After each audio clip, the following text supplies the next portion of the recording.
Hello, it was on this day in 2012 that we saw that extraordinary show which set in progress the London Olympics. Danny Boyle had used the whole of the Olympic Stadium to produce this show which portrayed British culture, British history, and Kenneth Branagh, who was a key feature of it, who actually took over for Mark Rylance at more or less the last minute.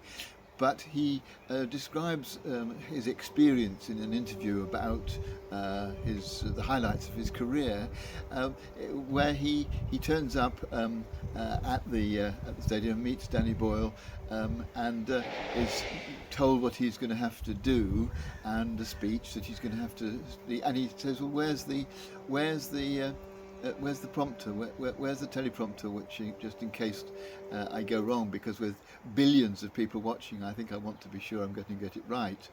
And Danny Boyle said, "Well, there is no teleprompter because it would be seen." And Kenneth Branagh says, "Well, I've got to have something just in case, I do fluff my lines and need to something to remind me."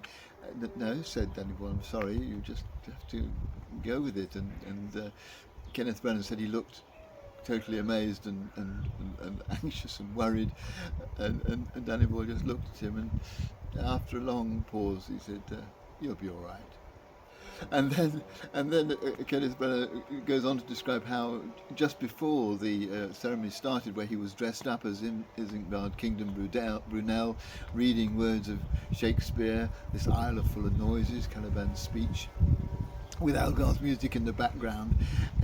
He's getting all set up and all prepared, but he goes in beforehand when the stadium is quiet and just has a last run through of his lines when he thinks he's all on his own, and then as he finishes, there's clapping noise from behind him, and there's two cleaners there who've been listening, and they say, "Oh, that's brilliant, you'll do really well."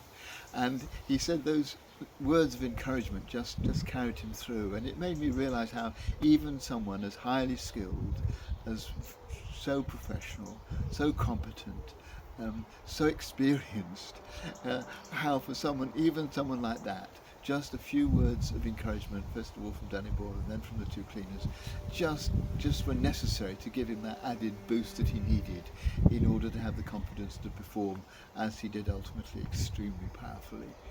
And it just a small thought really today, an obvious thought, but we never need too much reminding. It never can be reminded too often of the need just to encourage each other.